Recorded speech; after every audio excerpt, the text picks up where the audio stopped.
Good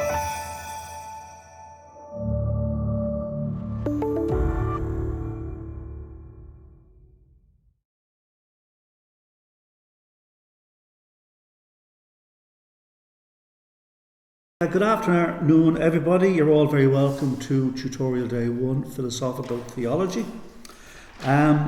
Today we're going to look primarily at three topics. The ever popular, for some bizarre reason, the problem of evil, which everybody seems to love and go for, and I suspect, based on past experience, that the majority of the essays I will have the pleasure of reading will be on the problem of evil. Okay, so I suppose we all need a bit of problem. And then we get on to faith and reason, and the relationship between faith and reason. The third topic then will be, but they're the two main topics. Okay, so I told it a minute ago. And then we're going to revisit a couple of topics that we've already had a look at, and that's going to be Anselm's ontological argument and the two cosmological arguments by Aquinas, and we will hark back, of course, to study day 1, where we had a look at those particular ones. Okay, so that's a nice doable quantity of material. I don't know why the problem of evil is so popular, but in another institution I teach in, there was an online forum debate. Would you mind getting having this, or taking this here, so I don't disappear from the camera? Thank you very much indeed. And that forum, there's a problem of evil being discussed in the philosophy of religion there. And it got more potent, so more discussion than any other topic, So it's one of these topics which I think that people just, have a fatal attraction for, or whatever. So anyway, let's, on a particularly dull early winter afternoon, what better thing could you do than dabble in a bit of evil, right? Okay, evil. What do we mean by evil when we're talking about evil? Privation of goodness. That's a very philosophical answer, deprivation of goodness. Good, yeah. Deliberate, going out with deliberate intent to do harm and bad to other people, with deliberate intent. Okay, so, you think of some of the nasty figures of history, and you just there was a purely evil individual because with malice aforethought and intent they've engaged and stuff. Yeah, that's pretty good. Yeah, that's evil. Suffering. Go on. Suffering. I have a third go at it, sorry. Suffering. Yes, suffering. And any kind of suffering, isn't it?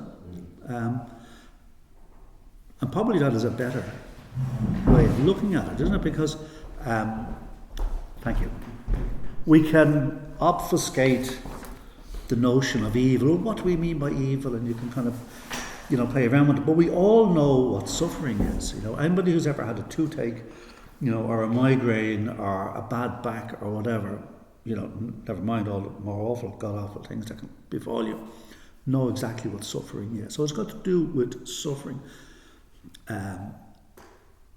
What in the text is quoted, whoever it is, maybe McCord Adams, someone is, all of life's minuses. But what other stuff might we want to class as evil, besides malice aforethought and intent, besides the absence of goodness or whatever, or suffering? Is there anything else? The natural evil and the moral evil. Yeah, that's an important distinction, isn't it? So do you want to unpack that, Carol? Your moral evil is the acts of malice perpetrated by people on people, and then natural evil is the chance occurrence of misfortune that we would rather avoid than have it happen to us. And that can be anything from your natural disaster to your terminal illness to a child with bone cancer, and it's anything that misfortune that may happen in our lives. Okay, so for moral evil then you need an agent, don't you? it requires agency, somebody to engage in evil doing. Natural evil is just the suffering that, and other things besides suffering, that befall us as a result of, I don't know, tsunamis or earthquakes and things like that, okay? Might we also want to, though, increase the net a bit further in terms of evil, where it's not anything to do with a conscious agent, nor is it anything to do with some natural calamity or event or illness, something that might befall you, contracting some terrible, incurable disease is a natural evil, entails suffering and things like that. What else might we want to put under this umbrella of evil? You could call inertia not doing something when something can be done. And would that imply agency, Oh, yeah. I could do something to help this person, but I have chosen not to. I was reading something during the week was kind of making an interesting point that they're thinking now in terms of the things, it might be a natural form of life, evil. For instance, they would have thought, for instance, that the movement of tectonic plates are what cause tsunamis and earthquakes and things like this, but actually they're vital and beneficial to the existence of life. And the same with things like the survival of the fittest and evolution. Kind of, you look at a lion tearing a little gazelle to pieces, but actually it's vital for them. So they're defining evil within where you would normally define evil. Right, yeah. I know we're leaping ahead now by this, but does that offer any way out? The kind of examples you gave there of how it's beneficial for life, or it's in some way. Does that give us an opt out Design of the problem of evil? Yeah, whether it is part of design, whether the kind of that there in its essence it is part of the design to create this best of all possible worlds that we are in. Okay, yeah. The necessity of evil. Leibniz would certainly go along with you there. But we're leaping ahead, so we're going to be kind of covering things the second time round, we'll get on to it, whatever. Who made the world? Okay, who made the world? Let's pretend God, okay, yeah, fair enough, God. So who designed it? God, okay. Now, do you not think if you can actually create a cosmos like this, like, is it really beyond the wit of such a designer to actually design one that you don't need plate tectonics causing mass deaths, or you don't need a horrible waste and suffering required for evolution through natural selection? To say that, well, it's all part of his design. It's like saying, well, to regulate the population of undesirables in in Europe, it was part of the design to have Auschwitz or something. Yeah, part of the design, but should it have been designed that way in the first place? You can get over with resorting to various theodicies. You can answer that question. The more difficult question is, why is there so much evil? You could have a good, omnipotent, all-knowing God that could allow evil, but so much of it, why so much of it is a more difficult one. But one could argue, and again, we're probably going to come back to this later on. Do you even need a modicum of evil? Do you need any evil at all? Yeah. Why? Either of you, both of you answered yes. Otherwise, we would not know what is good. You need to counterbalance. How do you judge what is good if there would not be any evil? Yeah, I know, but it's sort of, okay, I'm playing devil's advocate here, which is what we're supposed to be doing anyway. I can inform somebody about what's good or not without inflicting evil on them. Soul making, though. Sorry? For soul making, the soul making theodicy. The soul making theodicy, yeah. Free will doesn't exist without evil. Yeah, and we could argue that maybe we're better off with less free will, or else why can't we have free will and no evil? You know, is the deity constrained? And if the deity is constrained, that it has to. If there's no free will, then there's no moral good either. Not necessarily. If there's no free will, then it's beyond our capacity to do anything either good or bad. Or else you could argue that you have free will, but things are designed in such a way that you just use it wisely. Can we think of any arena in which there's free will, but there is no evil or suffering? Heaven, of course. Say it again? Heaven, where the angels choose to Precisely. God Heaven. as the greatest good, but they haven't, unlike the fallen angels, they haven't chosen to. People don't get mugged in heaven, presumably. People don't have some god awful toothache in heaven.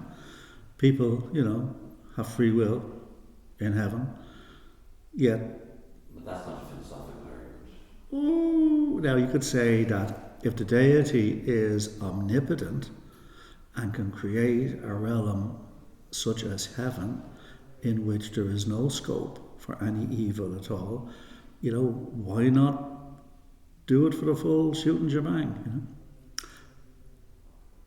I'm only saying. Surely the angels do have free will. Yeah, but they don't kind of, go around the place, They've chosen for the good. Exactly, they choose the good. But not all. Only the ones, not the ones who are not in heaven, okay? So they did have free will, and some of them chose evil. Yeah. So that argument then would hold that the place couldn't have evil because it did. Well, they didn't. They got, they're all turfed out, okay, just to take that particular line. Okay, let's rewind a bit, okay, back to our definition of evil, okay? So it's going to include moral agency, right? It's the absence of good, okay? It includes natural evil, right? But what about deprivation, right?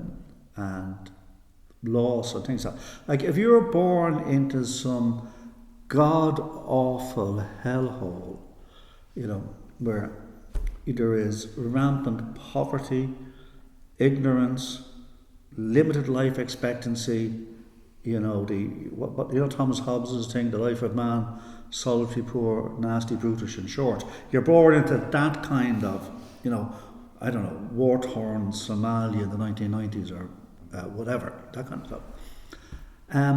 Isn't that also evil? It's a deprivation of an ability to thrive as a human being, right? Because of poverty or ignorance or whatever. So it might not even be, the person might not be undergoing actual physical suffering. It's not a result of natural disaster. It's only very indirectly a result of moral agency, okay, that the circumstances exist. But it's still evil because it is a complete deprivation. So the notion of evil then is suffering and the things that cause suffering, but also one could argue deprivations in terms of one's ability to flourish, thrive as a human being, to actualise one's potential, just the lack of potential. So that means we have to keep sort of a broad conception of evil when we're talking about this. Okay, so then a distinction is made in our text between the polemical problem of evil and the evidential problem of evil. So polemical comes from the Greek word polemikos, war, and anybody engaged in polemical activity, it's an argument designed to defeat another purpose. Right? So you have this objective. And so atheists are, people like the blessed Richard Dawkins and others would use kind of polemical arguments, wouldn't they, against, the existence of evil is a good reason for not believing in the existence of God. So often here you have the logical problem of, the polemical versus the aporia, you have the logical versus the evidential, okay? What is the logical problem of evil? What do we mean by the logical problem of evil? It's the consistency between the existence of evil and the existence of an all-powerful God, Yeah. omniscient, omnipotent, and all-loving. Okay, maybe a bit more.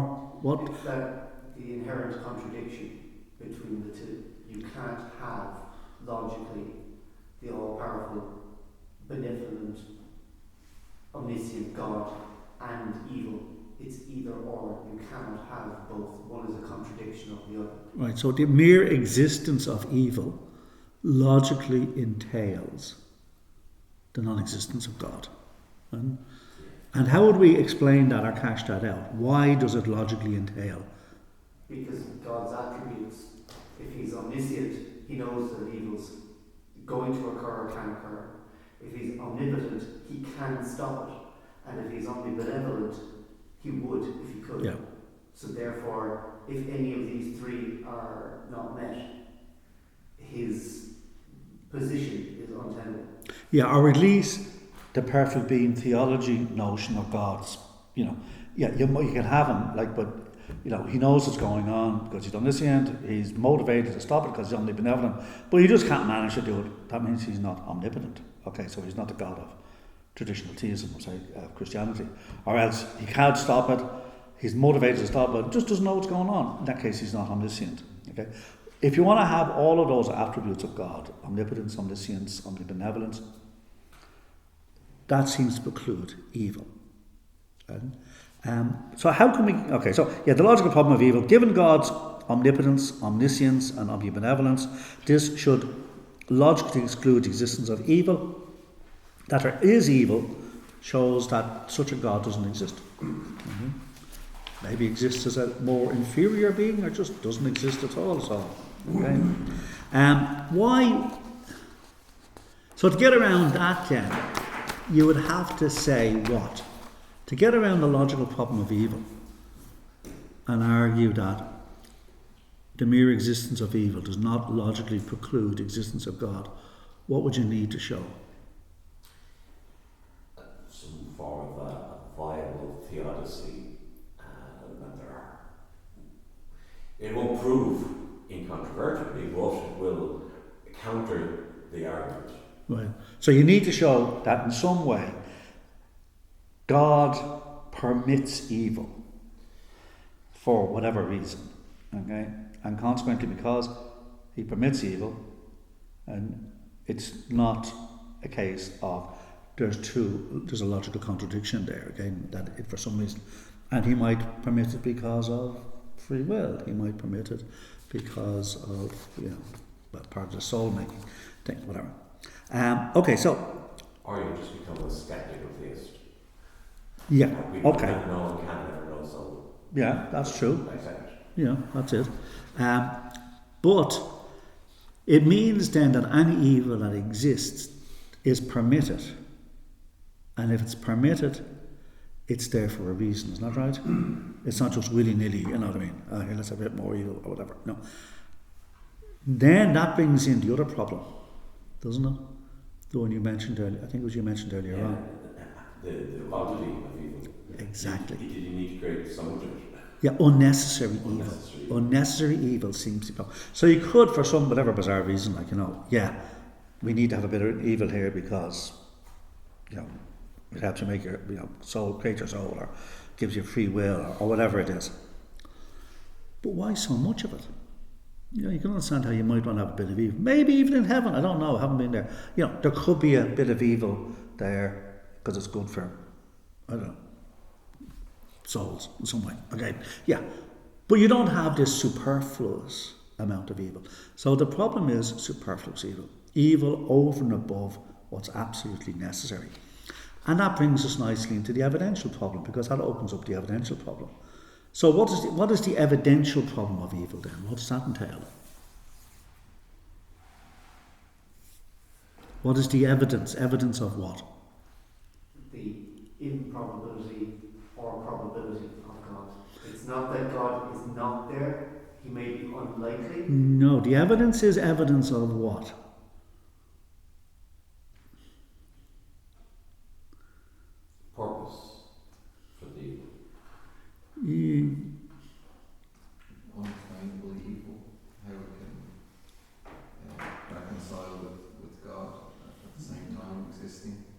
Yeah, I'm asking a much simpler question than everybody's interpreting it as. Okay, and it's evidence of evil existing, of superfluous evil. So if there is evidence for the existence of evil over and above apparent requirements, superfluous evil, unnecessary evil, this does not prove the non-existence of God, but it raises a big doubt about, it gives you plausible reason for saying, well, maybe he doesn't exist.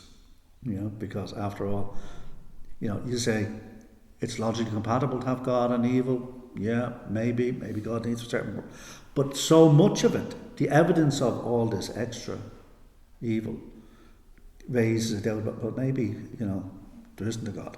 Okay? So the evidential problem of evil then, even if it is logically possible for God and evil to coexist, in God's plan there is some point to some evil. The existence of pointless evil makes the existence of God unlikely. And then there's the aphoretic problem of evil, and that's just a different way of looking at it, isn't it? That's the way adopted by who? Who would adopt this aphoretic? Socrates. No, he didn't believe in God. He believed in the gods. Okay. See, it's no problem if you've got a polytheistic society like Job. Sorry? Job. Okay, well, I wasn't particularly thinking of particular figures. I was thinking more like a class of individuals who would do this. Monotheists. Yeah, monotheists would say this, wouldn't they? They'd say, yeah, that's all very interesting about the evidence there, but we don't see this as a reason for not believing in God. We see this more as a puzzle. It invites our scrutiny. How can you have a being who is omnipotent, omniscient, omnibenevolent, and acknowledging the evidence for all of this really, really pointless, superfluous evil? It's a puzzle to be solved, okay? So aporia, puzzle or perplexity. Solving the problem deepens our understanding of God's relation to the world. What I was going to say there, someone out there about the problem of evil is only a problem for monotheists.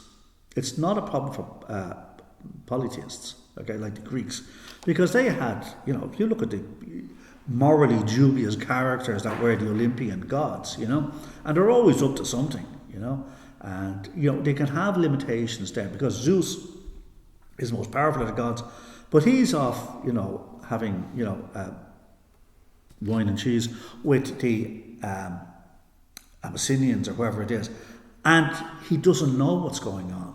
So the problem with a monotheist God, he has to be ruling the show. He has to know everything that's going on. Okay, polytheistic societies, the problem of evil doesn't exist. It exists in Buddhism, doesn't it? Any Buddhists amongst us here? No. Been there, seen that. Been there, done that. And how does it exist? What's the big deal? Suffering. Yes, because they see that as part and parcel.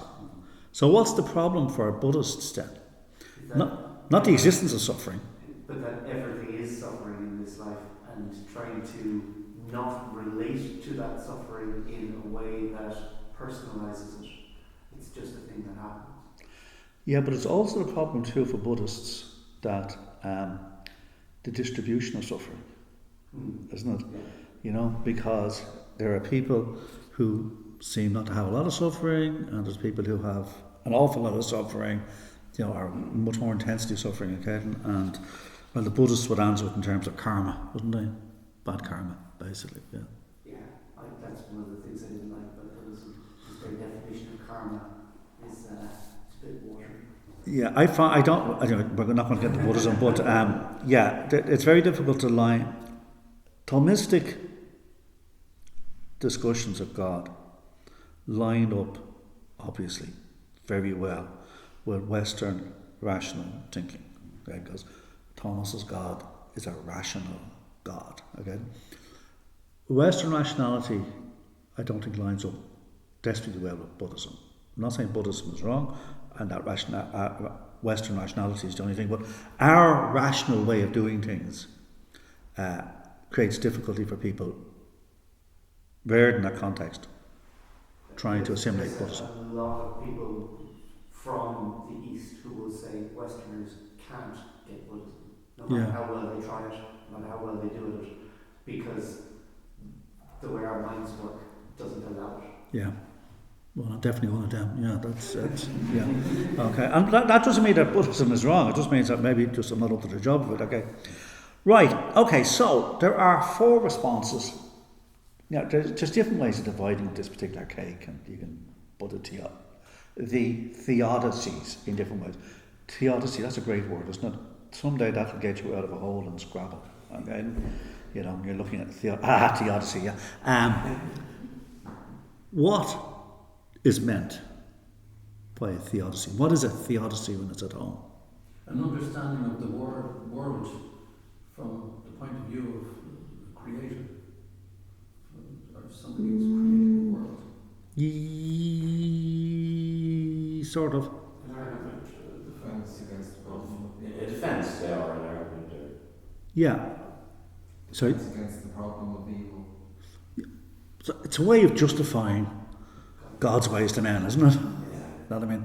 This is it. Okay, and there's been an awful lot of fancy footwork, intellectual fancy footwork, trying to square this. Okay, probably most famous is your friend Leibniz, you know, and his best of all possible worlds one, and Augustine, of course, before that with the free will. Yeah. Okay. All right. So there's 4 responses to the problem of evil, and there's various criticisms of these responses, which you'll all look at and then knock yourselves out doing so. But are very important. The ignorance response. Okay.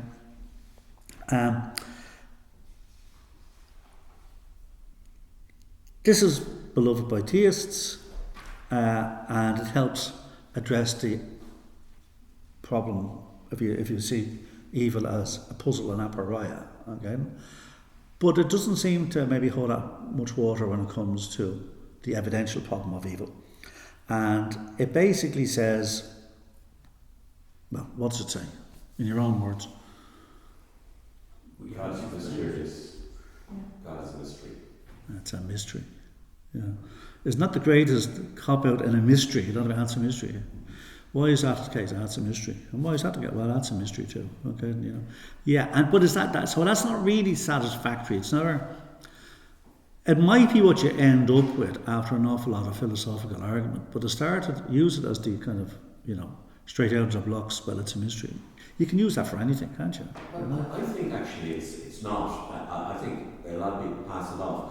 Well, if you kind of invert that, to think, if there is a God, to think that we will only acknowledge his existence if we're capable of seeing the world exactly as he sees it and use his logic and his omniscience to agree with him is more ridiculous, actually. If there is a God, there's not a chance we're ever going to understand it. But you can see how, but she's off an atheist, you know, and you'd say, well, they'd say, listen, look at all this evil in the world, okay? You know, completely surplus to requirements. You know, it really shows there's no God, okay? And you say, well, there is a God. Well, then, why does he allow all this? Well, you see, he's there, but we can't understand him because he's so higher than us, you know, it's way beyond our pay grade, you know? And it's, you know, it seems a special pleading, doesn't we it? don't understand physics. We don't understand 99% of what's around us. I mean, at the end of the day, we're very Yeah, small. but you're postulating the existence of an unseen agent and then explaining this unseen, in a total inability to explain the existence of evil in terms of the alleged attributes of this unseen. Our postulation is much more likely than the postulation that because you can't fully explain it, it doesn't exist. Yeah, well, now you're into probabilities, you know, it's more likely. Well, hang on a second. No, you know, that's kind of your territory, isn't it, at the moment, okay? The probabilities of, you know. A little bit. I'm in the end of the 5th wave and I'm starting into Swinburne. It's great crack altogether. Who's the poster boy for the ignorance response? Because Job. Yes, Job, okay. Anybody want, seems like you're all, you know, theologians and things, anybody want to tell me what the story with Job is? Why is he the poster boy? The devil goes to God and he makes a bet with him more or less that he can get him to turn against God, and he says he's my righteous servant, and he accepts the bet, and he allows them to persecute Job in various ways by making him suffer illness and taking away his family and his wealth and everything, and leaving him basically in a dung heap, to kind of lament his position. But the thing is, Job doesn't actually curse God or turn away from him. He just kind of consider the situation that's arisen and how he can try to understand it, but ultimately then God at the end says to him, where were you when I formed the world and I created, the boundaries of the ocean? And so Job's kind of like, right, I don't have a clue, so I shouldn't really be trying to justify, my position with God. He can do it, he can allow whatever for his own reasons that I can't properly understand.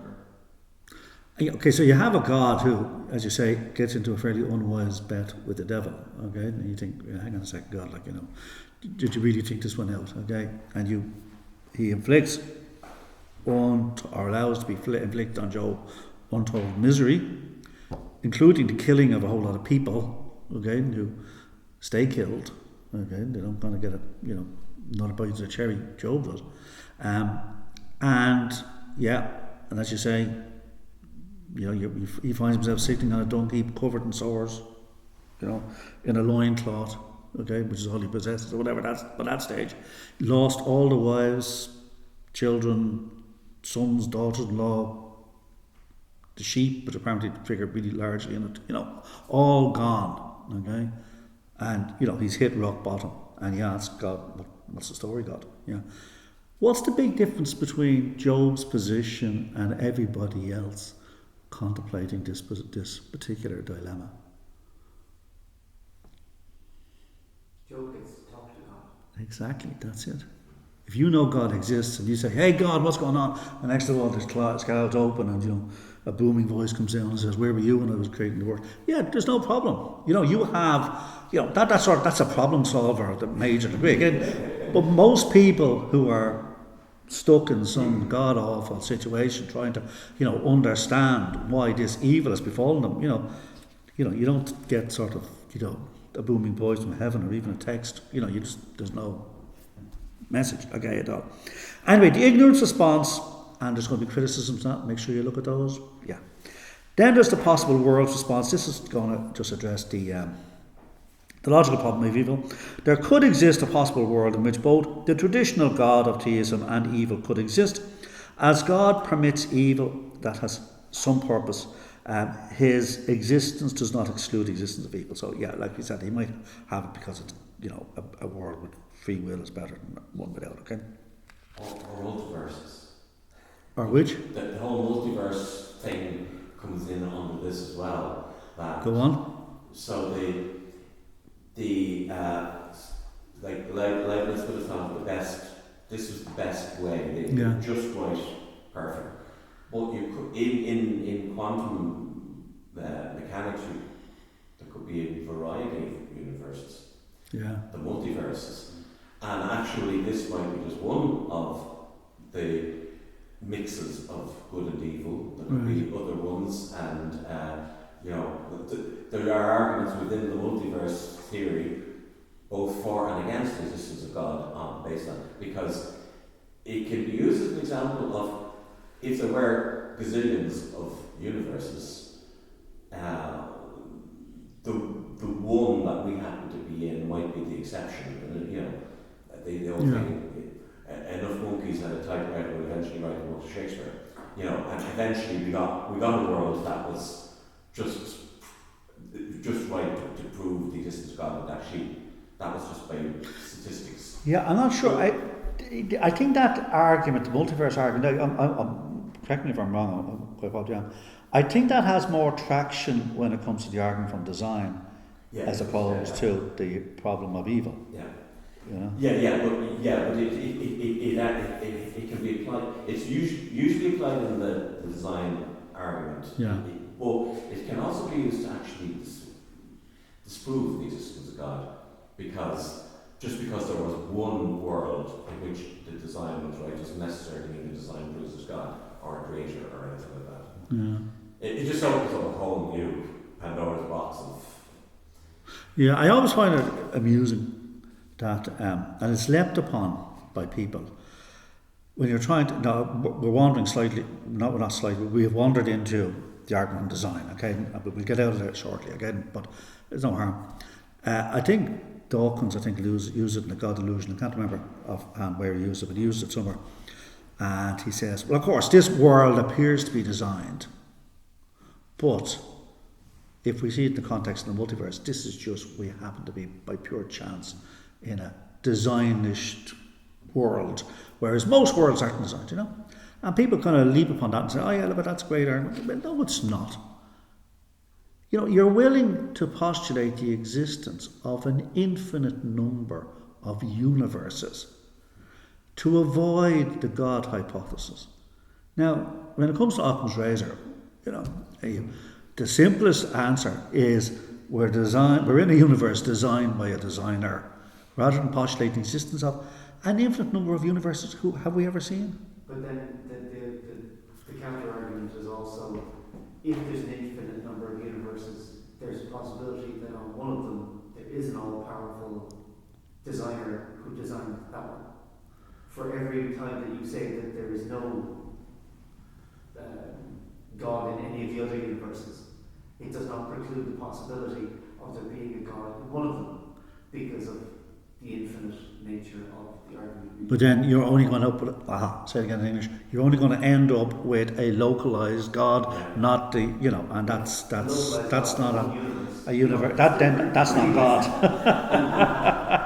Okay, yeah, right. As Father Ted said, enough of that kind of thing. Okay, so that's Greek gods by the multitude. Yeah, okay, then the free will defence. Okay, another one, you know, the ignorance response seems to go down a bomb, and so does the free will defence, okay? Plenty of time, great. Evil is more than just an abstract possibility, okay, in the free will defence. And of course, we've St. Augustine to thank for this particular one. God allows evil. Why? Because a world that contains evil allows his creatures, that's us, to choose between good and evil. It's a necessary prerequisite. The existence of evil, the existence of making a conscious choice to do bad stuff, is a necessary prerequisite for us having free will and hence being moral agents.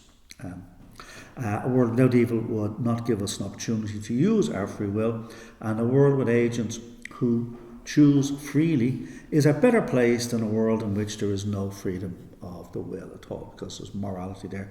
And then, did you mention the soul making? Soul making, yes, yeah, because that's part of it, isn't it? You learn, you perfect your soul, you improve your soul, you become a moral being by facing life's choices, some of which include the option for evil. Yeah, and you couldn't have compassion and sympathy and altruism without evil. Okay, there are objections to that. Make sure we have a look at those objections to it. And again, you might wonder, you know, was it beyond the wit of an omnipotent deity to design a world where he could have got around these difficulties in some way that didn't involve horrendous evil? Okay. Now, the big thing with this, of course, is, well, what's the big objection? We all know what the big objection is. Let's articulate it. What's the big objection to the free will defence? Which we mentioned earlier on. Okay.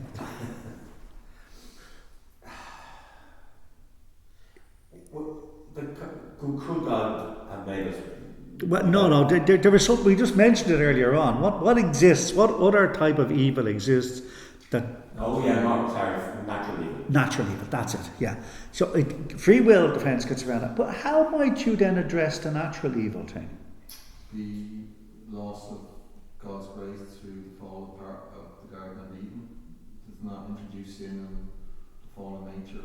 Well, suffering into the world, pain and death, more or less. So that's built in because, and what's the problem with that now from a philosophical perspective?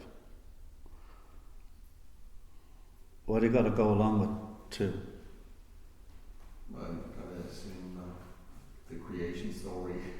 Yeah, isn't it a whole, like, and, that's probably not going to wash desperately well with everybody, yeah. But there is the one about that I was saying earlier about the kind of that science is now discovering how vital, say for instance, plate tectonics and things are, and how vital it is for us to ward off sickness. So in actual fact, we're seeing it as evil, but it might not actually be evil. It might be design. Yeah. So here's your definition of evil. There is actually a attempt. Don't ask me who makes the attempt. I think maybe Marilyn McCord Adams discussed it or whatever. Where you could argue that you could explain natural evil solely in free will terms. How?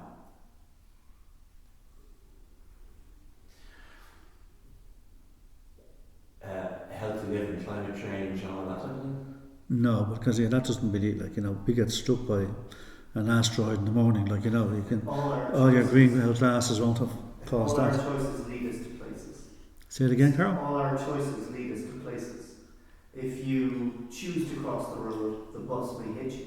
If you chose not to cross the road, the bus doesn't hit you. Yeah, but suppose you're sitting there on St. Stephen's Day in 2004 and enjoying, your after dinner drink or whatever, and next of all, you're hit by the tsunami. Have you chosen that? You know what I mean?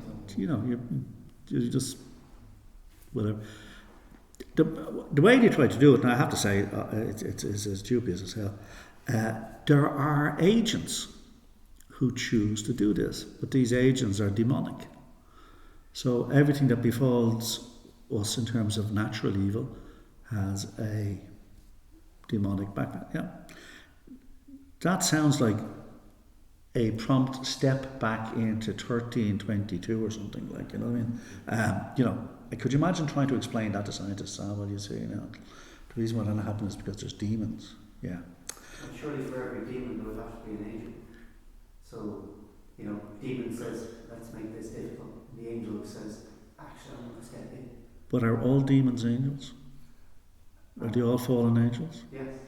I don't think so. What about other demons, demonic entities? Well, it all depends on your theistic view. Yeah. All the demons of... Are the jinn fallen angels? Aren't they... You guys are all doing theology. You're not doing demonology or something, no? Aren't they Islamist as opposed to Christian? Yeah, but it's still monotheistic. Okay. Right. Anyway, listen, it's from a point of view of a philosophical argument, you can see how, like with your example then of, creation, the Garden of Eden, all that kind of stuff, it requires you accepting some theological revelation, which is not going to wash us be well. So the problem then, of course, with the free will is it doesn't seem, at first blush, to cater for natural evil, and the only way you seem to be able to work in natural evil under the explanatory mechanism of free will is to have some sort of demonic agents or something like that. Okay.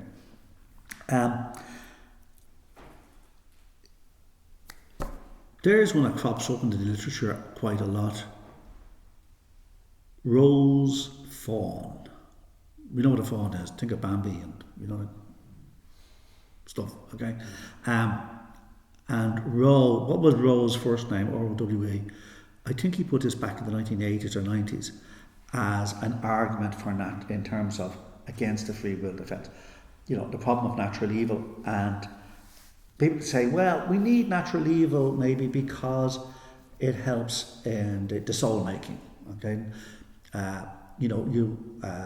if you suffer, if you sit beside the bed of a loved one who's dying, horrible evil, maybe they're dying in a horrible context and manner, but it's good for your soul, you develop, you become more compassionate or whatever, yeah? And Rowe then puts forward the notion of Rowe's fawn. You have a fawn, and he deliberately takes, because everybody has the image of Bambi or whatever the hell it is, from your childhood. And it's caught in a forest fire, alone, no human beings see it, and suffers horrendous death in a forest fire. Okay, so there's suffering, unspeakable suffering of burning to death by a sentient creature, which is, and there's no soul making going on there. Why does that kind of evil exist? So Rose Fawn often crops up as kind of an exemplar of superfluous and unnecessary suffering. Okay, and how can you account for that in any theodicy? Because the free will defence doesn't seem to work.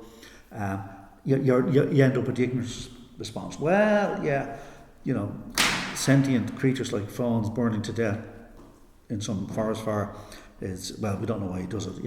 That's the ultimate kind of opt out there. And then comes Aquinas' explanation. How does Aquinas' notion of there being the ladder of being, how does that address the problem of evil? Something at the bottom of the ladder is lacking in some way compared to something that's at the top of the ladder. And what's at the top of the ladder? God. Okay, and it's got all the perfections, yeah? Mm. That is so unpack that a bit further then, that our solution to the problem of evil. That relative to what's at the top of the ladder, something at the bottom of the ladder, if it's lacking, it would be deficient in different ways and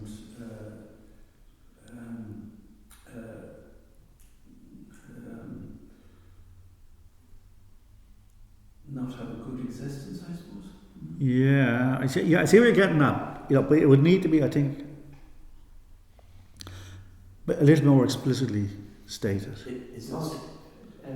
God is essence and existence are the one with God. He's at the top. He's simple. He's got few simplicity. As we go down the line, we are made of more parts, and Okay. more parts that can go wrong. Is that? Yeah. We're filling it out here. Degrees of goodness where God is the ultimate good, the perfection, and the closer you are to that, kind of relationship in terms of goodness. And then the concomitant thing is, the further you are away, then the less. okay, So evil is a deficiency. it's a deficiency, it's an absence, yeah, it's a lack. And there's degrees of that deficiency. The greater deficiency, the further away from God, the greater the And deficiency. cash it out in terms explicitly of evil then. I suppose Choosing the lesser good. Say it again. It's choosing the lesser good. Leaving out choice. It's not a case of choice. We're not doing free will stuff here, really. Is this to do with Irenaeus? Because he was the view that God created a perfectly good world, and as we kind of moved down, we introduced. Yeah, again, it's not God us created- necessarily choosing this kind of stuff. There's no kind of choice aspect there. Isn't it the notion that the further you go away from perfection, evil is built in as a natural aspect of the world, because the further away from perfection, the more things can go wrong, the more, but it's the way the world is, it's sort of the natural way the world has been created. Okay, leaving aside the obvious problem of why they have created that way in the first place, on that. So he's trying to work evil in as just a natural byproduct of the structure of the world, that the world itself, because of this, you're going down the chain of being, perfection at the top, and then you have things below it where their essence and their existence are not the same, okay? Angels and things like that. And then further down, not only do you have the split between the essence and the existence, but also the form and matter, right? And yeah, that's kind of stuff. So Aquinas then, it's an inherent feature of creation that the further things are down the chain of being, the further they are from God and hence from perfection. Consequently, evil as a deprivation of being is a necessary feature of the world. In terms of the chain of being, is he talking about God, the perfected, the perfect being, and then angels and saints, and then you that what he's talking about? Yeah, that is the chain of being, okay, which was considered to be the natural order of the world, you know, up until virtually the Enlightenment, okay, and part of the Enlightenment was getting rid of all that. Thomas Aquinas cashes it out in Aristotelian terms of pure actuality, and then lower than that you have the division between potentiality and actuality in terms of essence and existence, but God, essence and existence are the same thing. And then the further you go down, when you get to people, entities like us, there's the form matter distinction, and you get down finally to pure matter, which is undifferentiated potentiality, basically, right? And can become anything, including anything that's evil or, you know, malformed or whatever, cancerous cells or whatever the hell, okay? Okay, so there are the various problems of evil. Sorry, these are the various solutions to the problems of evil.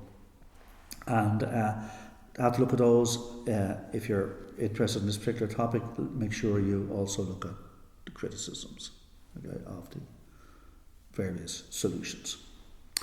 Okay, right. As I say, evil is you know, seems to be particularly popular, and I expect there will be various essays on that. Have we any observations to make about the problem of evil now before we go on? Or? One quick one. Yeah, work away, Carl. Almost every term that we use for evil is a relativistic one. Go on. That what I see as evil may not be what you see as evil, but one culture sees as evil may be not what another culture sees as evil. So are things like rose fawn, is it evil or is it just a thing? We call it evil when we think about it because it evokes an emotional response. It's an evil. Or is it just a thing? In China there's a persistent habit of boiling dogs alive at particular times of the year, which we find abhorrent, but they call dinner. So evil there... Is that actually a thing? It's an actual thing. Okay. And a lot of European dogs wind up going to China to finish off their days. It's a wonderful little practice. So, is evil just a human concept? Is it just a natural thing? Or is it something that we have created because it affects us as thinking rational beings? Well, does it not go back to our discussion at the start where we defined evil? And probably across most cultures, they would agree that suffering, pain, stuff we could all live without, is evil. You know. Now, around, you know, we would include things like deprivation and loss and things like that. Maybe other cultures wouldn't. So some of it can be culturally specific. But would it not be the case that everybody would sort of agree that, you know, evil is something that... No, if you're living in a fundamentalist Islamic country, it is not evil to stone somebody to death for blasphemy. Yeah. In fact, it's a good thing. I think in Christian countries, you know, the execution was accepted and accepted by church authorities like that. Yeah. I have kind of a less extreme version of that. This morning we were looking at Isaiah and the three elements of Isaiah. So Isaiah 1, where they're in Jerusalem, the temple, all having a good time. It's the Celtic Tiger all over again days for the Jews. Isaiah 2, they're in the kind of the Babylonian exile. Everything is woe, horrible, things like this. Section 3, they're back in Israel, rebuilding, the covenants going back. Typically, you would look at section 2 as the bad bit. Yeah. This is the bad bit for the Jews. Well, in actual fact, when you look at the way Isaiah does it, section 1 and section 3 are the evil bits. That's when justice and oppression of the poor and all, and when he really hits at them more. Section 2 is where all the comfort is. Right. Comfort by people, like, you know, it's all the lyric, beautiful stuff, you know, because it seems to be that the common perception of it is that's the evil bit, you're in exile. In actual fact, that's the bit you're being saved. That's the bit where you can encounter God. When you were kind of having a great time, you you were abandoning God, losing trust in God, trampling down on your neighbour and all of this. So actually that was the evil bit. And it just struck me particularly strongly today, I think, because we do the thing about evil, that, I haven't kind of put those two against each other in that way. And the implication here being that it's the same thing, just less extreme. Are we sure we're labelling the right evils? So maybe the natural circle of life is not an evil. And we're not looking at the good that emanates from that, or the necessity of that type of thing. So that's why I suppose speaks to the importance of nailing down, if you're doing this, what do you mean by evil? You know, how you understand the term evil. And then Hannah Arendt and the banality of evil. So that she can be looking at anything. Right? Yeah, well, she's accepting there is an evil, and an awful lot of the perpetrators of evil are not, some sort of, malicious. Yeah, but it's every day and inherent in every one of us. Yeah, that's it. Like, Eichmann was apparently as banal as you come across, but he did unspeak of evil. Will we have what the Americans call a comfort break for 5 or so minutes? Is that okay? Okay, just say where people are. I'll be back in a second. Okay, so I think Francis will just cut ahead to that.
And Pete has a very interesting way of looking at the world and trying to come up with an objective morality, so that what do we call moral? What's properly moral? Well, it's cultural. Everything's cultural. So is there an actual morality, a central thing that we can say, these truths we do hold to be self-evident, that moral truth exists, an objective moral truth. But we don't. If there's anything I'm learning from this module, and particularly focusing in on the problem of evil, is that it's all squishy and swishy, There's no absolute anywhere in it. It's very difficult to find absolutes, but it's not impossible. But what we have to do is to take the human out of the equation. So you take the emotion from the equation. It's like Peter, when he's doing it, he says there are 3 moral absolutes. One is that no moment in history is any more important than any other moment in history. So therefore, everything has an equal footing. The second then was that no person is any more important than any other person. And if you can take those two as moral guide or signposts, that the third one is that any law that I apply, I must be first comfortable with applying it to myself. So that if I say that slavery is all right, I have to be okay with being a slave. So if we can take those as 3 objective morals, you can build You've gone down the sideline. Yeah, you have. No, in just dealing with this particular issue, like literally every single one of these theologies have to bleed into each other and trying to kind of. But that's where Swinburne's argument, where it's the aggregate of all of them. Yeah. It's the aggregate of all that you do. You're going to write some, I think, a simplistic version. I think we've all got very deep into this one, and we've now going to polish out of it and then simplify it. Well, because 2,000 words is not a lot. you bang on that bus button. So you have to make it simple as you can, I think. Or I do anyway. But that's module text based. but that's kind of the way I just approach these anyway. It's just I need to be fine, and you need to explain it to me like I am, and I can build up from there. But if I'm not building up from there, I will get lost very quickly. But it's fun to dive in and splash around. Oh yeah, as long as you can see the bottom, it's great crack.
I'll wait till our friend comes back before I start. Okay.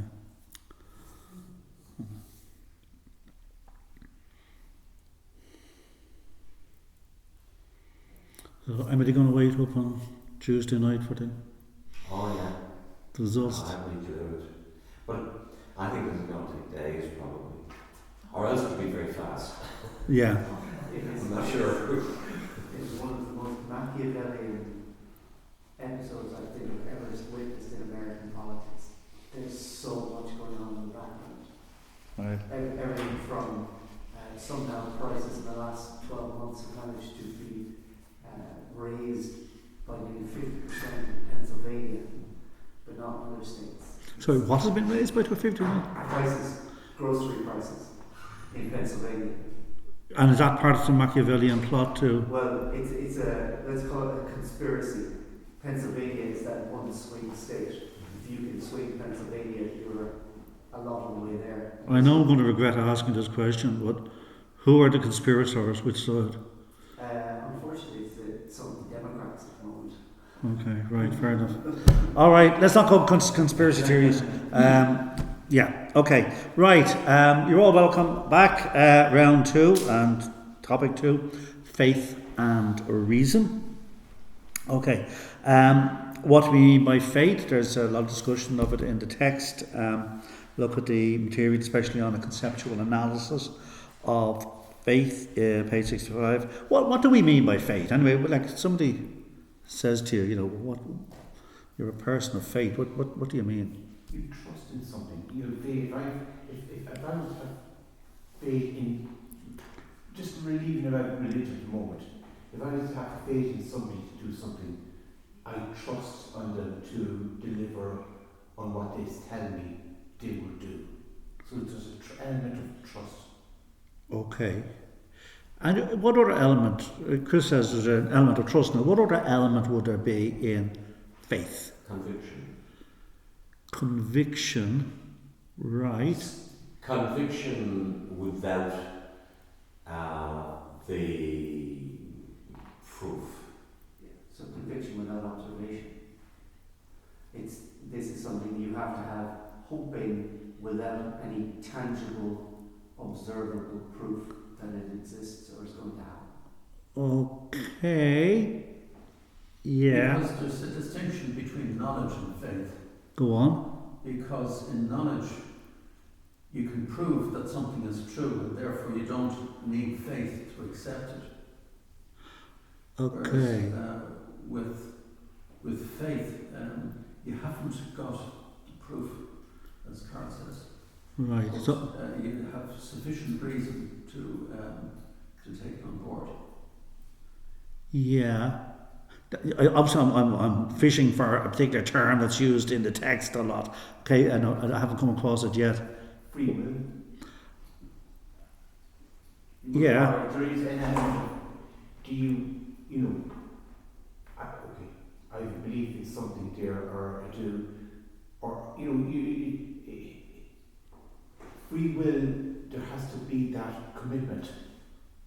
An assent. It is a commitment to go, to follow your beliefs and to make sacrifices for your beliefs. So there has to be a bit of a willingness to do something. An assurance. Yeah. Hope. Assurance is saying hope for as well. Actually, Chris has said the term I'm looking for, but it's not taking the front and centre. Belief.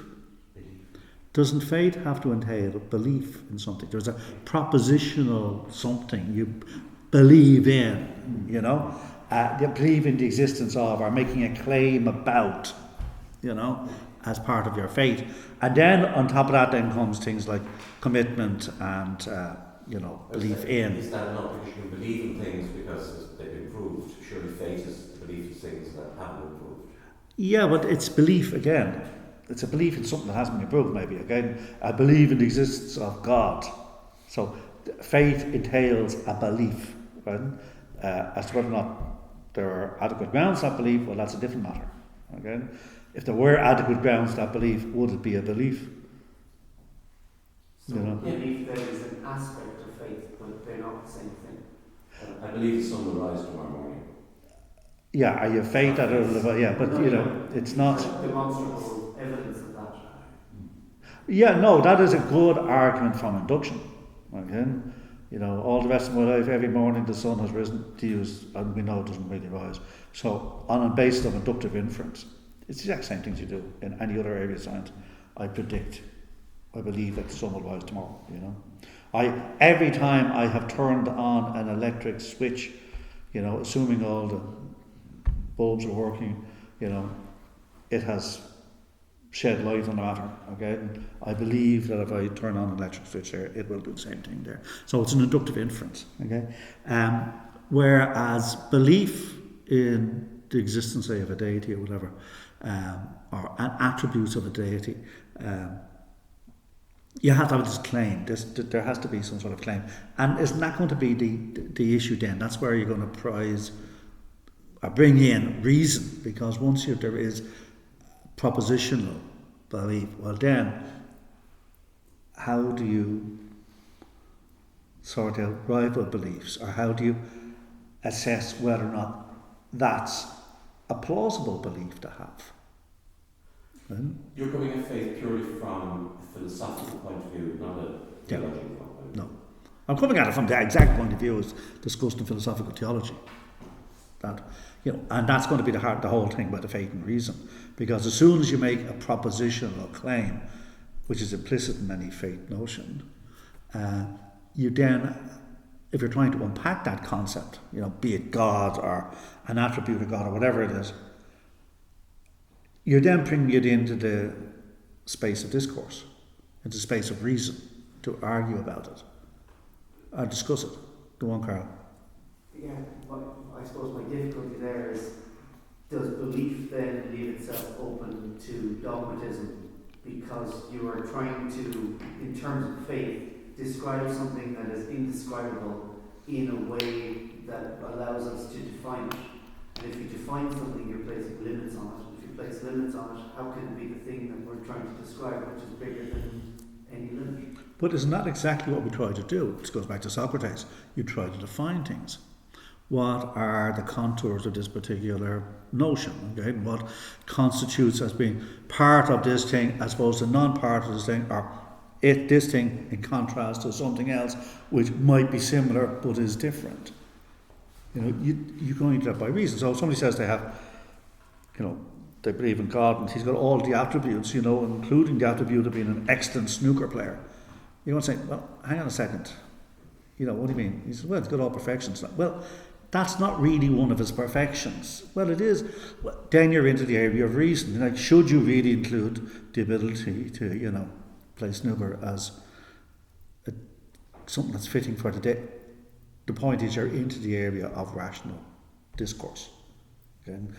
And the plausibility of certain things which are going to be the object of faith.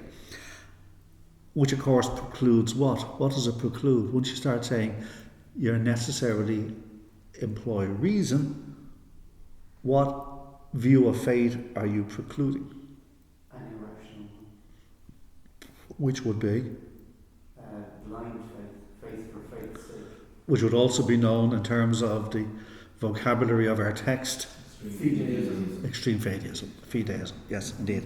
Okay, so what do we mean by faith? Again, that's what we're going to have to say, you know, does it entail belief and commitment and things like that? And belief in, you know what I mean? Like you know, you believe in your wife or your husband or whatever it is. Okay, you don't just believe that they exist. You know, you have a belief in. You know, there's, you know, or your friend or whatever. Okay. What do we mean by reason? Again, look at the material there. Reason, rationality, and the limits of reason. Like, can reason get us everywhere we want to go? Now, if you're a tour-going rationalist, I don't mean it as in rationalists versus empiricists in the history of thought, but I mean somebody who believes that, you know, we carry around this, as Locke says, this touchstone we all have, which is our ability to reason, and that is the defining element of us as human beings. Is there a limit on that reason? Does it get us everywhere we want to go? And arguably not. And certainly certain types of fideists, not extreme, well, extreme fideists are a particular grouping, but moderate fideists, wouldn't they say it gets us to a certain extent but not everywhere? Faith takes over them. And what would Thomas Aquinas say in his harmony position? What would he say about reason? For him, does reason get us everywhere? Whatever can be attained, can it be attained through the use of the human faculty of reason? Yeah. What about faith? But he sees them as coherent with each other. Yeah, okay, so they will line up. What faith reveals will not be at variance with reason. Yeah.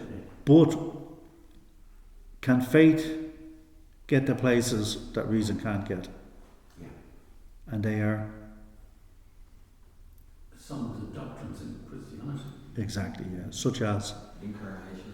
the incarnation and the Trinity and things of that ilk. Yeah.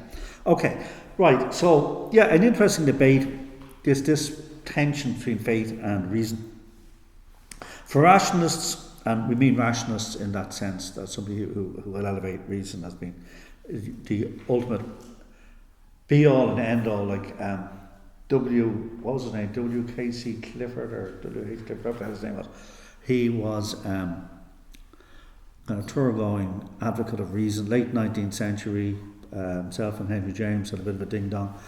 And like you'd say, it's immoral, Clifford would have argued, to believe something for which there is inadequate evidence. And there's William James argued against him on that. in his Will to Believe, that famous essay.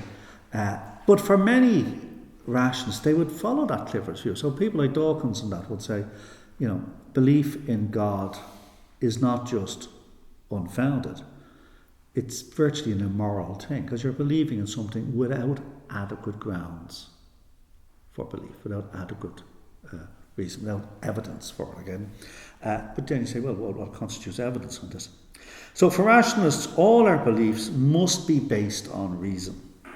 Atheists would say that any religious belief needs to be justified in rational terms. Why do you believe it? What evidence can you point to? What is the chain of reasoning which would point to your belief, that would substantiate your belief, that would underpin your belief? And in the absence of your ability to produce such a chain of evidence, then you have no grounds. They mightn't go as far as Clifford in saying it's immoral to believe these things, but they'd say you have no adequate grounds for your belief. Okay, faith is not an adequate ground. But they would argue such beliefs cannot be justified. There is no ultimate justification from the atheist point of view for belief, say, in God. For theists, the cornerstone of their beliefs is faith. Few theists would say faith needs to be validated by reason. And I suppose, would anybody dispute that, or just think of the faith that your granny had or something, Was there ever a rational explanation given for that? Just tradition. That it was, the faith was what you were told all your life. Right. That is your faith. That was what your faith was. You didn't question it. And would that be an adequate grounds for faith? Tradition? No. And we disagree? Yeah, I think it was adequate for her. Yeah. And I think it was more than that. I think they practiced the faith, which gave them an extra insight than more than just being told what to believe. They had an innate sense and a practice of faith which grew faith. So different than we would even describe nowadays, probably. Yeah. But her, I think about my grandmother and her faith. Absolutely, she had a faith. Yeah. Unshakable. But it would have been nurtured and developed in a different way than I believe we would today. Mm. I suppose if we've been given an education and an intellect, that it should be used then to consolidate faith. Yeah, so that we should. But faith is, there's all sorts of purposes to faith other than just claims about the nature of the world. Faith gives you insight, right, in terms of your community, something that passes muster as plausible insight, by subscribing to this faith.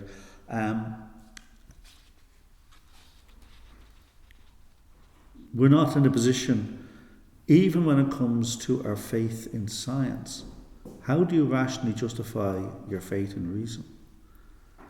You can point to its products, but but reason itself, one could argue, I'm not going to argue it again, but is faith, you have a faith in reason. And can reason validate the use of reason? If that makes any sense. Yeah, is it a circular argument? Yeah. And the only way you can say that is empirically we have tested this, therefore we can hypothesize based on what we know are repeatable and predictable results. Which is the essence of scientific reason, but And how do you actually... Then we can say, in all probability, this looks like it will happen. Mm-hmm. And we operate with that as the thing we have faith in, unless it's proved to be the opposite. But there is no dogma attached. And that's why, in some ways, it can be a purer version of faith, because it's not hanging its hat on anything. It's simply saying, based on what's gone before, this is probably what will happen again. we think, we hope. But there's no Archimedean point you can stand on to validate the entire rationality process itself, which doesn't presume rationality in the first place. Yeah. It's like trying to explain the laws of logic to somebody without first assuming the truth of the laws of logic. You can't do it, you know. Okay, so for theists, the cornerstone of their beliefs is faith. Few theists would say that faith needs to be validated by reason. We may believe on faith things that can be known through reason, such as, what would Thomas Aquinas say? We can believe on faith. Yeah, there's a God. He thinks he can prove it, but, you know, none of our grannies ever went to that, you know, level of the 5 ways or whatever the hell. Like, I mean, you know, so it is totally acceptable to believe things on the basis of faith. But if all religious beliefs could be known through reason, would this negate faith? There's a discussion of fideism, page 62-68, at the harmony position. Extreme fideism. Has anybody got any sympathy with extreme fideism? No. It's very simple. Sorry? It's very simple. Is it very simple? It takes away a lot of responsibility in that everything is God's will and everything is down to God. I don't have to actually do much more than follow the precepts and carry on from there. Right. So in that way it's simple. And any examples of extreme fideism I can think of are in manufactured circumstances to gain power. You mean like some sort of cult or something? Or? Whether it's Trumpism, whether it's Tridentalism, whether it's jihadism, it is always where the faith is employed as a tool towards manipulation and power. Yeah, I'm not sure if we can use faith and that kind of extreme fideism there, because every one of those examples you would use, people could argue, well, no, people are using irrational facilities to, see the truth of whatever the particular position is. But this notion that we can have a coherent and successful body of belief, because belief is crucial in faith, which pays no homage whatsoever, nor is dependent on reason.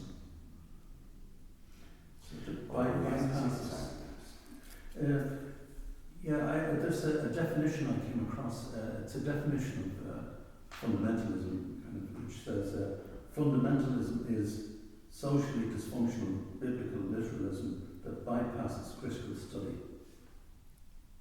Read it again. Fundamentalism is socially dysfunctional biblical literalism that bypasses critical study. Okay. Yeah. I suppose extreme fideism comes out of that. Where they just take the word, yeah. I think we're probably tripping up at the word extreme. It is absolute fideism, which is where you solely rely on faith and faith alone to believe something, and uninfluenced, unshaped by reason or science. I think, and I'm using this term extreme fideism because that's the text we won't use here. Hardly surprising, I've never come across a book which defends extreme fideism, because by the virtue of writing the book, they'd have to be using rational arguments, and this would seem to fly in the face of thing. But I always feel that I'm missing something. That extreme fideism, Tertullian wasn't an idiot, okay? And he had probably good reasons for distrusting Greek philosophy. Beware, not so much Greeks bearing gifts as Greeks bearing philosophy, because he would saw it as detrimental to faith. Indeed, many later religious believers see it in the exact same way, not least of whom were the Islamic religious authorities, who saw what they considered to be the detrimental influence of Aristotelianism through people like Avicenna and Averroes and that. I got a feeling there's more to be said for extreme fideism than people like us are likely to give it. Because the fact that you're doing a degree in theology means you're into rational argumentation and things like that. Sorry?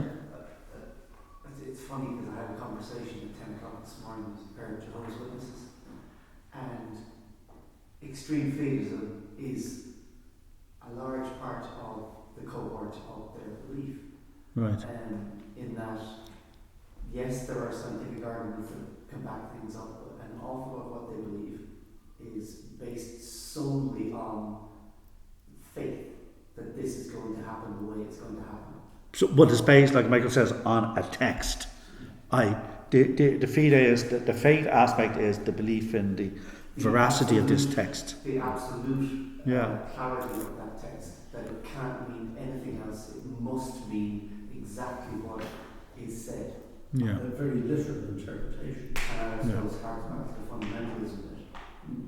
Well, doesn't Paul No, doesn't Paul actually say, like, what we preach is Christ crucified, a folly or a stumbling block? In other words, it is by its nature stupid. It is an embarrassment. It is a crucified.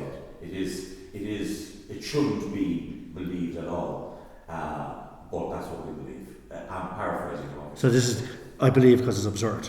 Yeah. Yeah, it's not. Yeah. Okay, so basically, these guys get a bad press in philosophy for obvious reasons, because we're big into reason, rationality, and that's all we have. Because the philosophers got very little in their toolkit, except the use of reason, and little techniques like thought experiments and things like that. So, and that says we don't need reason. But I don't know. I always got a feeling that there's sort of a blind spot there at me and all philosophers. And maybe, they're getting a bad rap and not necessarily so. And I don't know enough about it, okay? Like, for example, Kierkegaard, okay? Any Kierkegaardians amongst us, or people who've struggled their way through Kierkegaard, is he an extreme fideist? I'm not altogether certain he is. He's, for our purposes, because it's in the text, he is, but yeah. All right, then moderate fideism, that's a much more acceptable one, isn't it? There could be some sort of, modus vivendi between reason and faith, pure faith. Reason can play a role, but ultimately, when it comes down to the big questions, faith will be the basis of belief, and faith is not constrained by reason, so reason can't tell you where, your faith is going wrong or whatever, and it can't stand there outside and judge faith whatsoever.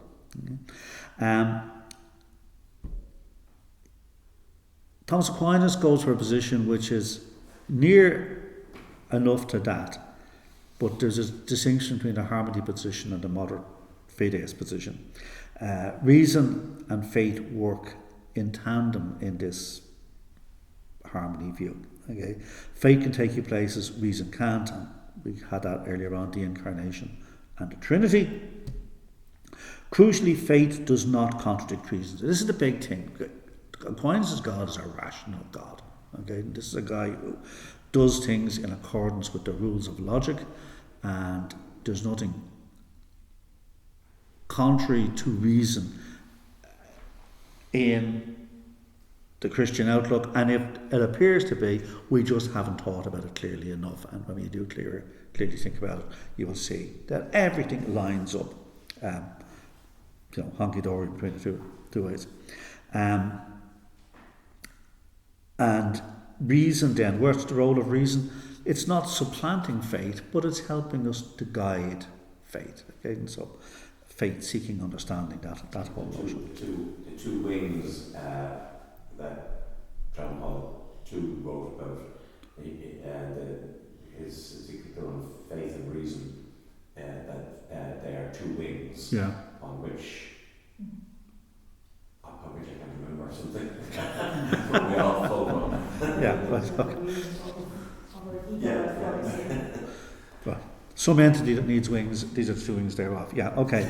And And then there is the exploration of the three models of faith. There's the Thomistic view, more fully discussed in sections on harmony positions. That's Thomas.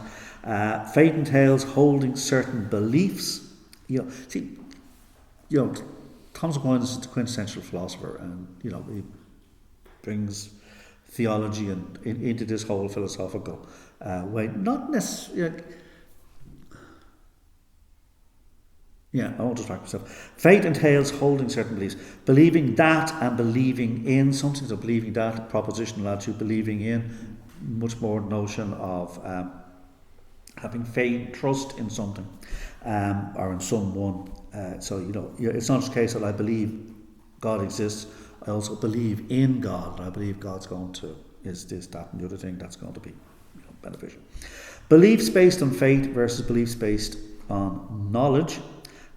Some things you might want to say, on the basis of faith, because you don't have the time or the mental wherewithal or whatever to work it out, but can nevertheless possibly be worked out in knowledge.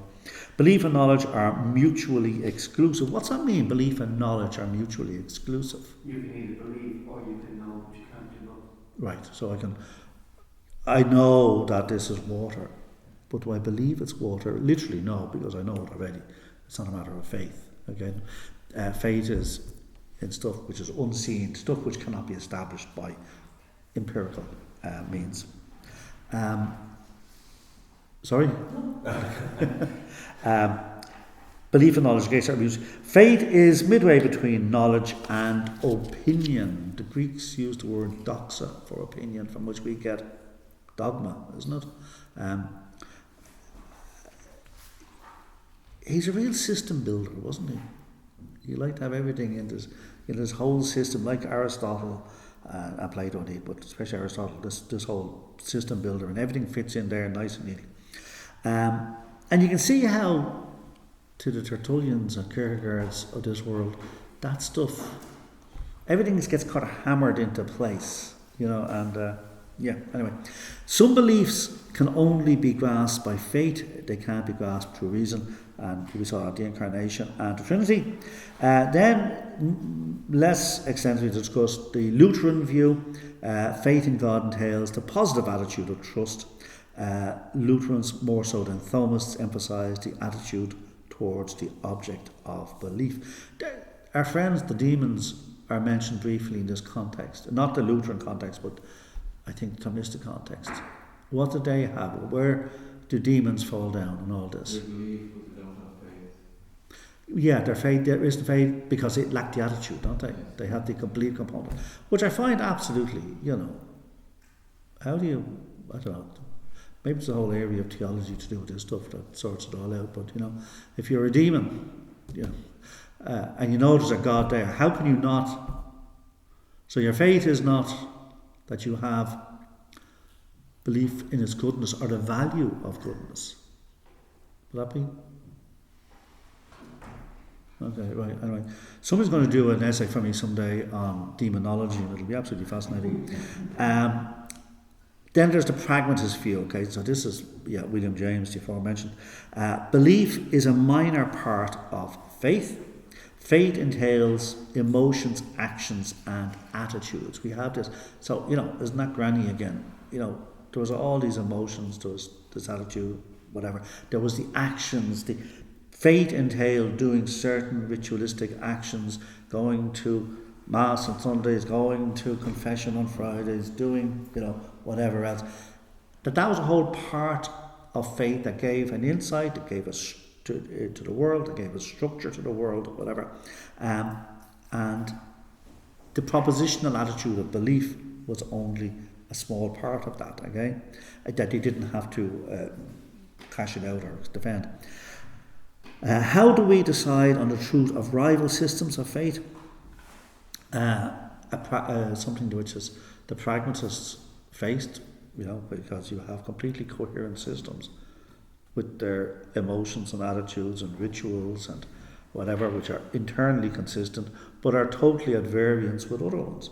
How do you arbitrate between rival faiths? Okay, and this is the problem of religious pluralism. Okay. Right, so weighty stuff and interesting stuff. We've already looked at Anselm's ontological argument, and I just have that as topic 3, and then topic 4, just the recap of the cosmological argument. Yeah, we're doing. So, have we any observations to make and to say about faith and reason before we go on to a brief recap of stuff we did in study day 2, but which also is relevant for the assignment questions? So, do we have any comments about faith and reason before we move on?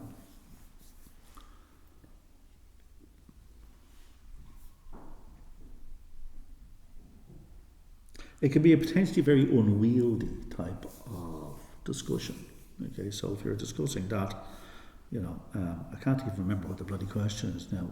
Can anybody remember what the question is on faith and reason? Reason be used to explain faith. Yeah, reason be used to justify or validate faith. Right, okay. Yeah, so think carefully about that one, if that's doing that float your boat, and how you would navigate that relationship between faith and reason there, in the light of the stuff we've looked at. Okay, Anselm's argument, okay, straightforward. Anybody convinced by Anselm, incidentally, in the light, we did this 2 weeks ago, whenever it was. Has anybody become an Anselmian, if there is a word? Has anybody tried to explain it to anybody else? With any success, Carol? Well, I understand it better, I'll give it a shot. No, I've had the conversation, but it is one that came back with, I see what you're doing, I don't know why you're wrong. Yeah. But it just felt to this person that it was the wrong conclusion to be drawing. I think that what we came up with was merely in order to do it, you have to start from a position of being a theist for it to work. You have to start from a position of being a theist for it to work and for you to buy into it 100%. Yeah. The reason why, anytime I've ever tried to explain to somebody some grouping who weren't a captive audience, okay, is that they won't go along with your initial definition of God. Now if you get them to go along with the initial definition of God, well then you can do the Anselmian trick and catch them in a contradiction. But it's getting them to go along with the initial definition of God, okay, and then the implications for what all that entails, that that in terms of perfect beings, and that's the bummer, okay, and so the thing that strikes me about that is that, so if you do win the argument, you've pulled off the trick, it's successful with sleight of hand. The quality of faith that somebody will have on the basis of that is pretty poor. Yeah, has anybody ever, on anything been, in terms of God, convinced on the basis of logical argument? That's where there's something going, and that's where the Tertullians and the people who are called here the extreme fideists would, part company. What the hell use is reason? It's not so much that we don't use reason, us, the extreme fideists, but it's the fifth wheel in the cart. You need it for certain things, but as the grounding of faith, no. And that's why the Anselm's ontological argument is such a beautiful argument, because it's a logical argument. It shouldn't be called an ontological argument. That's Kant calling it that. Could you sorry, go on. Could you put that down as to one of the degrees of Aquinas'? The more moving parts you have, the more likely it is something will go wrong. Therefore, the more you try to reason faith, the more likely it is that you're going to break the thing that you're trying to reason in the first place. Yeah, I wouldn't necessarily catch that in terms of his chain of being, okay? That's combining two different things. But you're going to make a mess of it because it's something which arguably is beyond reason. And that when you do come up with something which is a quintessentially rational argument, like Anselm's ontological argument, what it delivers in the end is a mere assent to the notion that should I choose to define God in these ways, then I'm caught in a logical contradiction where I have to say he exists. But there's no belief there. You know, it's like, you know, they're caught in a mathematical puzzle or something, you know. Okay, so the cruise to God then is that than which no greater can be thought. Okay, so this is the perfect being theology that Anselm's bringing in. He's getting it, as far as I remember, from Avicenna earlier on there. But anyway, the notion that there is a definition of God that has to have all perfections. And once you go along with that, and if you sign up to that, well, then you're snookered if you're, you know, the fool or whatever, who's going to deny it because you've already, you know, stymied yourself. The atheist says God is only in the mind. The theist says that God exists in the mind and in reality. So obviously existing in the mind and reality is greater than existing in the mind alone. That's higher up the chain of perfection. But if God existed in the mind alone, there would be something greater, namely God existing in the mind and in reality. And by the definition of God that everybody signed up to at the start, allegedly, there cannot be something greater than him. So God really does exist. It's a woeful to try and explain it to people who, you know, weren't reading the text. And at least if you're doing this in an assignment, you can go back over it and back over and back over it. But when that used to crop up, when I used to put it onto exam papers, people made a hames of it, complete and absolute mess of it. Okay, because when you think of it, it's so easy just to go wrong on one of those steps, and you know. But at least if you're doing it for an assignment, it's not that difficult. Yeah, okay. And then Aquinas' cosmological arguments, there's two of them. There's the first way and there is the third way. Do they present any difficulties, those ones do? Cosmological arguments, they're good, traditional, sensible, rational, real Thomas Aquinas happy with his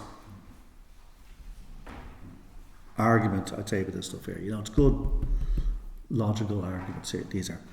But what does the liver? It delivers an unmoved mover, doesn't it, the first one? Yeah, there's no personalization. It's Aristotle's unmoved mover, you know, which has the exact same personality and characteristics as, you know, a black hole or something. You know, it's there as a motive force to explain, literally a motive force to explain motion, you know. What about the third way? Does that work any better? Does that deliver anything better than an unmoved mover?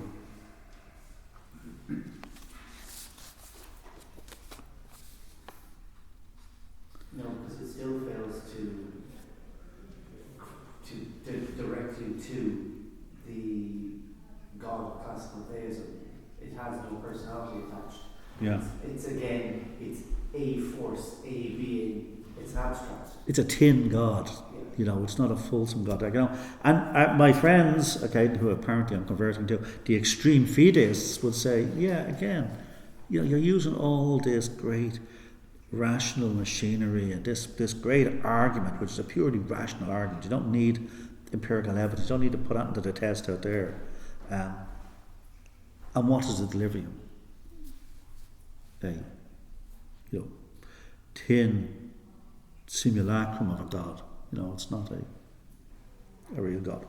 Yeah, but maybe his objective was just to try to show the existence of God.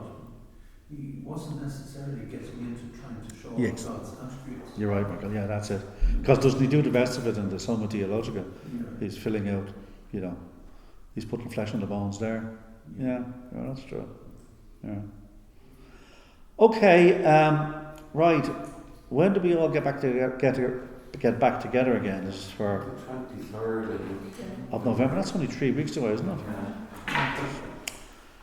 God, you'll be sick and hard in me. Okay, listen, folks. Safe home, and thank you all for making a journey today. Thank you.